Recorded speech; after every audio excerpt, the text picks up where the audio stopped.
Hello and welcome to another video review. This is Brothers in Arms Road to Hill 30 for PC, Mac, Xbox, and PlayStation 2. What you're seeing here is the PC version.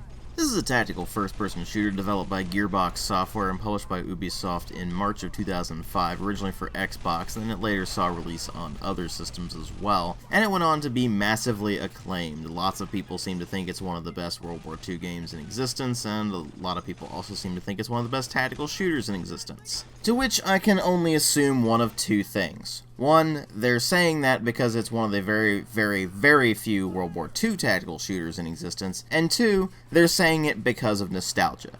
Because I don't know what game they played, but the Brothers in Arms Road to Hill 30 that I played is a complete disaster.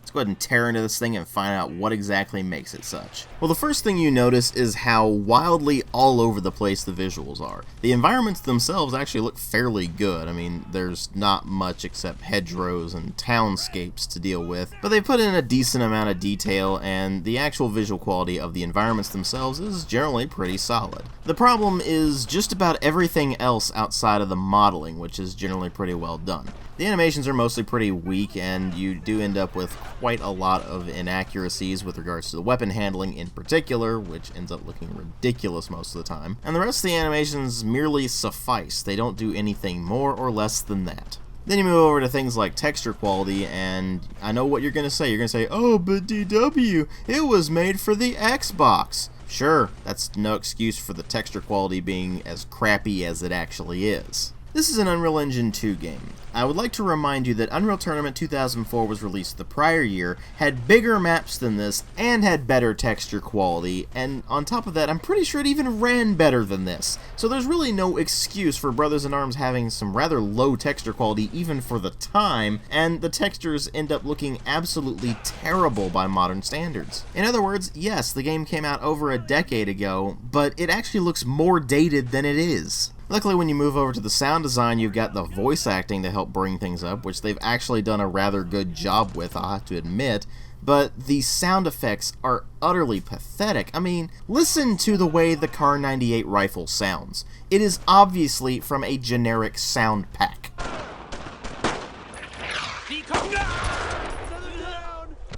And it sounds incredibly wimpy to boot. And if it were just one or two weapons that sounded like that, I'd be able to overlook it. But it's almost every single weapon in the entire game that sounds utterly pathetic and outright generic.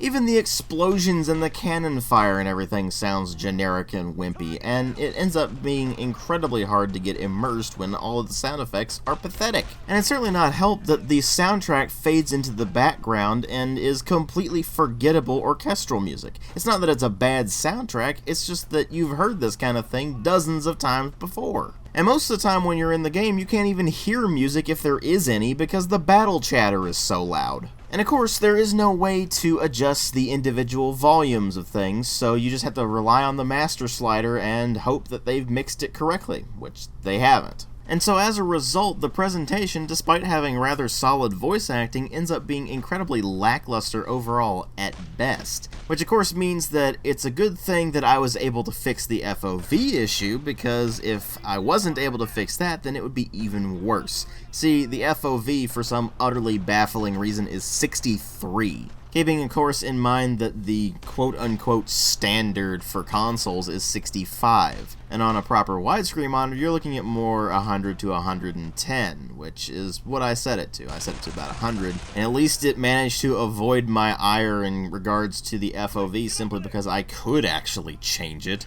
which is more than I could say for a lot of console ports. But despite the crappy first impressions from the rather wimpy presentation, what really matter here are the story and the gameplay, and I was willing to put aside the lackluster presentation to focus on these things, because they were the parts that were most acclaimed. You play as Sergeant Matt Baker of the 101st Airborne Division, specifically the 502nd Parachute Infantry Regiment, and the story follows you as you drag your squad along through the various skirmishes and battles that you run into on the way to the Battle of Bloody Gulch, starting at the invasion on D-Day. And it puts a fairly high degree of emphasis on what it seems to think is character development, which consists of introducing introducing someone only to have them die off in the next mission because we gotta have a shocking moment, or we gotta have some heartfelt moment where those Jerry bastards managed to kill one of our own, so we have to avenge him, and such like that. The problem with that is that the game does an absolutely terrible job of getting you attached to these characters. To give you a prime example, one of the characters in the game is George. He is a tank driver that you run into fairly early on into the game, and the game tells you that he's Matt's friend. Not through showing it in gameplay or anything like that, but no, by telling you that he's your friend, with a voiceover that happens before the mission begins. As far as the player is concerned, George is just the tank guy. He has barely any personality to him, and you have no reason to give a crap about this character at all. Likewise, the game opens up with a sequence where all hell is breaking loose at the Battle of Bloody Gulch, and you get to see several of your squad mates get mowed down by machine guns and various mortar fire and tank fire and things like that. And so you're sitting there throughout the entire game going, okay, they're dead men. Why should I give a crap? The game tells you right from the get-go that a lot of the characters are going to die, and it shows you exactly who is going to die, at least certain of them anyway, which of course means that you're probably going to actively avoid getting attached to these characters, even if the game could get you attached to them. All the while, it is trying but failing miserably to throw in the war is hell idea when you've got ragdolls going all over the place in an incredibly goofy manner, and you've got your squad mates running around like headless chickens even though you're ordering them to do some very simple tasks. So I'm supposed to take this game seriously when it is ridiculous by nature, and on top of that, it is extremely poorly written. And honestly, I would be able to put aside the awful writing were it not for the simple fact that it is one of the biggest things that gets praised about the game, and I have absolutely no clue why. It is full of cliches. You see things coming from a mile away. There is no reason to get attached to any of the characters, because you know pretty much all of them are going to die anyway, and the gameplay itself actively goes against what the game is trying to do in terms of its story. It tries to get you attached to these characters, say, oh, you're responsible for them, and then they die in the actual gameplay mechanics. And yet they are resurrected magically in the next level, because it wasn't their time to die yet. They only die in scripted sequences. Which the game really likes to throw at you, by the way. It's not quite as bad as, say, most modern military shooters, but it does throw quite a few scripted sequences at you, and it does force you into quite a lot of cutscenes. And while you can skip the pre-rendered cutscenes if you want, the in-game cutscenes cannot be skipped, so the game is basically constantly shoving the story in your face whether you want it to be there or not. Which of course makes it harder to concentrate solely on the gameplay mechanics if for some utterly baffling reason you find them satisfying. Because this is supposed to be a tactical first-person shooter, which implies that it's supposed to be a first-person shooter where you have squad command. Well, you don't really command a squad so much as you command a bunch of morons who run around like headless chickens. The AI pathfinding is pretty bad, so it is not remotely uncommon to have your guys get stuck on scenery, or to get them stuck in what are basically invisible walls, which there are quite a few invisible walls I might add. Or instead of doing what you tell them to do, which is run to cover, they actually start running directly into enemy fire and deliberately being outside of cover, because that makes sense, right? And before you start saying, oh, you're making that up, observe.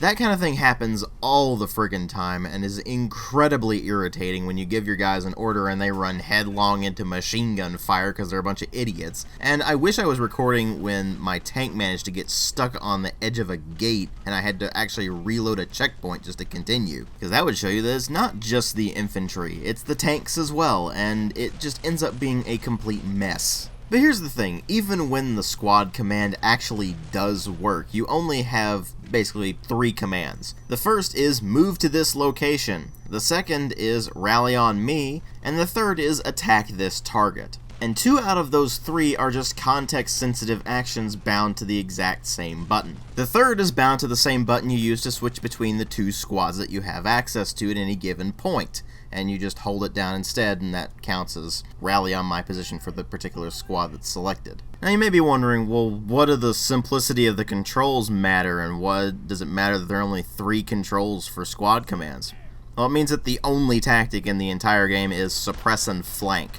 You send one team up, usually the fire team, to suppress an enemy, and then you send the assault team, or the tank, or whatever it may well be, or just run up yourself and flank the enemy and wipe them out. And that's it. That is the extent of your tactical abilities in this game. Which you may think, oh, well, that's pretty true to life. That's what real tactics are all about, right? Well, no, not entirely. I mean, that's a big chunk of it, sure, but there's also things like setting up ambushes, or stealth, neither of which the game accommodates, so you end up just doing the exact same thing every single level. You get one squad into cover, you get them suppressing a target, you either get the second squad or yourself into a flanking position and attack the enemy that is being suppressed, mow them down, move to the next area, repeat ad nauseum. About the only variety you actually get is that in some levels you get access to a tank instead of simply infantry, which means that you can take out heavier targets like machine gun nests or other tanks. There's no complexity to the tactics whatsoever, you just get one squad suppressing, the other squad attacking, and that's it. And the worst part about it is it isn't even clever about the ways it implements this.